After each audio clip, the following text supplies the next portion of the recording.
الحمد لله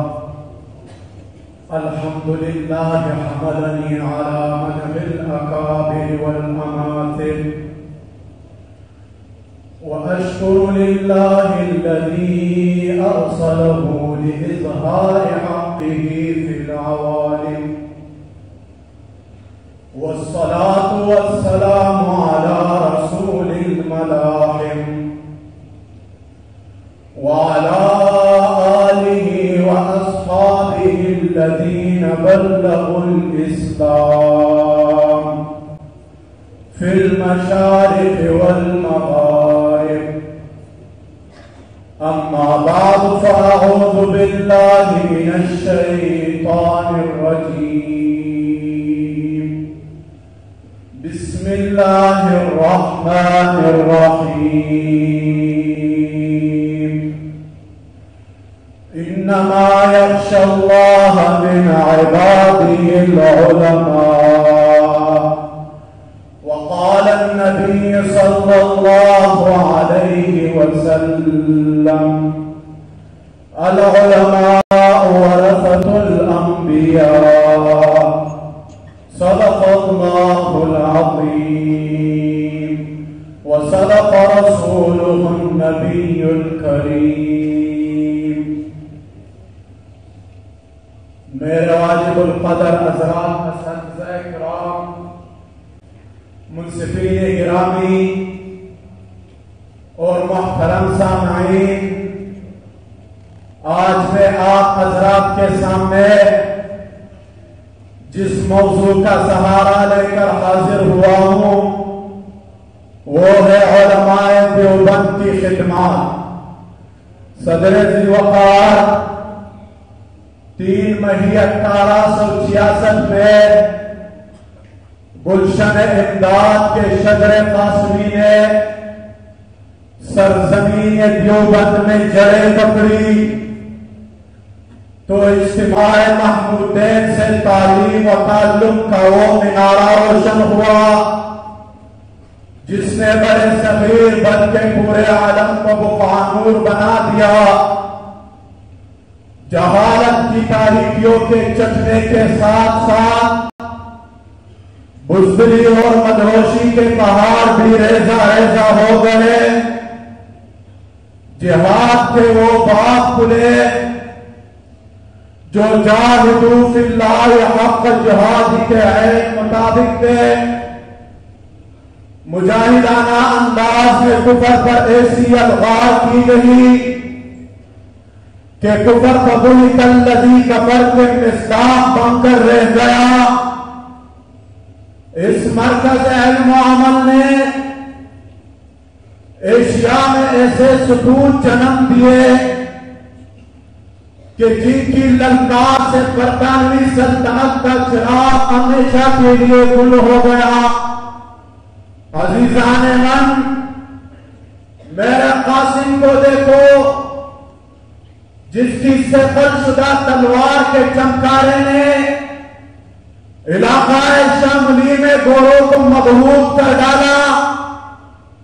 لال میں کالے کا نعرہ تھا، ذہنوں پر مغربی چاپ ہوگی۔ میرا قاسم کہتا ہے مغربی چاپ نہیں، ظالم عربی چاپ ہوگی۔ میرے انور شاہ کشمیری کو دیکھو، پادری اپنے عربی دانی پر ناز کرتے ہوئے کہتا ہے مناظرہ عربی میں ہوگا۔ میرا انور کہتا ہے صرف عربی میں نہیں، بصورت نظم بھی ہوگا۔ میرے بخاری کا عزم دیکھو، امرتسر کی جیل، ڈم ڈم جیل، گوراواٹ آف سینٹرل جیل، لاہور کی کوسٹل جیل، کراچی اور سکر کی جیلیں اس مرد قلندر کو حق گوئی سے باز نہ رکھ سکی۔ اقبال نے کیا خوب کہا ہے، باطل سے دبنے والے آسمان نہیں ہم، سوار کر چکا ہے تو انتہا ہمارا، توحید کی امانت سینوں میں ہے ہمارے،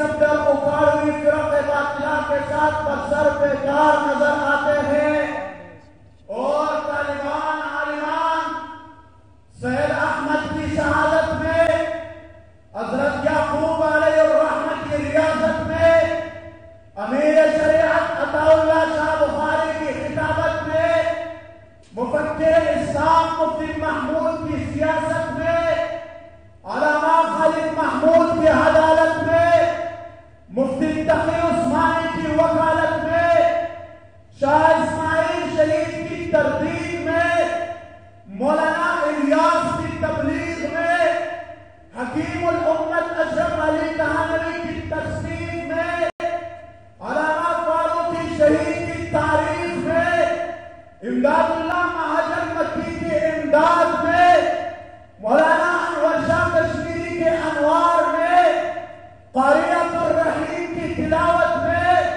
خواجہ خان محمد کی خاموشی میں، اسامہ بن علی کی ہجرت میں، پھول پوری کی پھلواری میں، چاند پوری کی طلب میں، مولانا فضل الرحمان کی قیادت میں، دین و خدمت کے وہ راز پنہان ہے جن پر مطلع ولاغیات کی بس کی بات نہیں، جن کی مثل مثال کے شرنابی متعذر نظر آتا ہے، وہ خدمات جن کو دے کر قوم وردہ حیرت میں گم ہو کر رہ گئی، او لوگوں اولئک آبائی فجعلی بمثلہم، یہ ہے میرے باپ دادا، ان کی مثل لا کر تو دکھاؤ، مگر مجھے یقین ہے کہ نہ خنجر گھٹے گا اور نہ تلوار ان سے، یہ بازو میرے آزمائے ہوئے ہیں۔